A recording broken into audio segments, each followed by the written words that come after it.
కడపలో తొలిసారి నిర్వహించే మహానాడుకు ఎంతో ఘనంగా ఏర్పాట్లు చేస్తామని తెలుగుదేశం పార్టీ రాష్ట్ర అధ్యక్షుడు పల్ల శ్రీనివాసరావు అన్నారు. తక్కువ సమయమే ఉన్నా ఎవరికి ఏ లోటు లేకుండా అన్ని ఏర్పాట్లు చేస్తున్నామని పోలిట్ బ్యూరో సభ్యులు కాల్వ శ్రీనివాసులు చెప్పారు.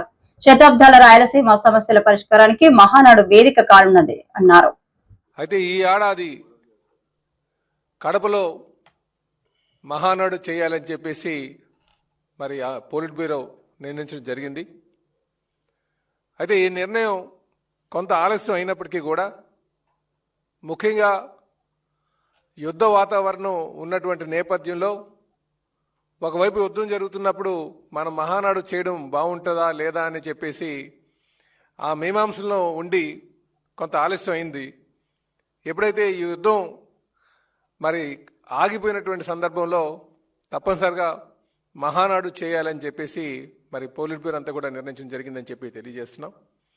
కనుక ఈ నెల 27, 28, 29 ఈ 3 రోజుల్లో మరి కడపలో ఘనంగా ఇటు సీకే దిన్ని మండలంలో ఆ హైవేకి ఆనుకొనే మేము మహానాడు ప్రాంగణం చూడడం జరిగింది. అక్కడ ఘనంగా చేయబోతున్నామని చెప్పేసి మీ ద్వారా తెలుగుదేశం పార్టీ కుటుంబ సభ్యులకు ప్రజలకి తెలియజేస్తున్నాం. ఇందులో మొదటి 2 రోజులు నాయకుల్ని ఏ స్థాయి నాయకులు అంటే మండల స్థాయి నాయకుల వరకు కూడా అలాగే యూనిట్ క్లస్టర్ వరకు కూడా మనం పిలవడం జరుగుతుంది.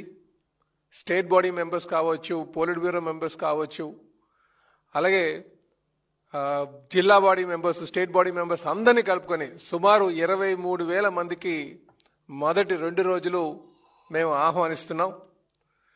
3వ రోజుకి వచ్చేసరికి గ్రామస్థాయి అధ్యక్షుల వరకు, గ్రామ కమిటీ వరకు కూడా వెళ్ళడం జరుగుతుందని చెప్పేసి ఈ సందర్భంగా తెలియజేస్తున్నాం. అంటే సుమారు 50,000 మందికి ఆ రోజు మీటింగ్కి ఆహ్వానం పంపడం జరుగుతుందని చెప్పి తెలియజేస్తున్నాం.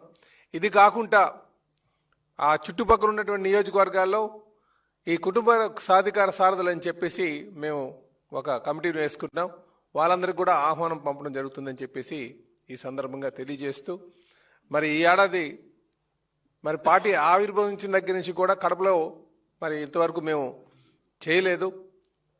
2024 ఎలక్షన్లో కడప జిల్లా వారు బాగా ఆదరించినటువంటి సందర్భం. పార్టీ ఆవిర్భవించినప్పుడు వారు ఆదరించారు, మళ్ళీ ఇప్పుడు ఆదరించారు. కనుక అందరూ కూడా కడపలో ఘనంగా చేయాలని, అంటే కొంతమంది అక్కడ అకామిడేషన్ లేదు ఎలాగా అని చెప్పేసి కొంత డౌట్లు ఎక్స్ప్రెస్ చేసేటప్పటికీ కూడా అక్కడే చేయాలని చెప్పేసి నిర్ణయం తీసుకున్నామని చెప్పేసి తెలియజేస్తున్నాం.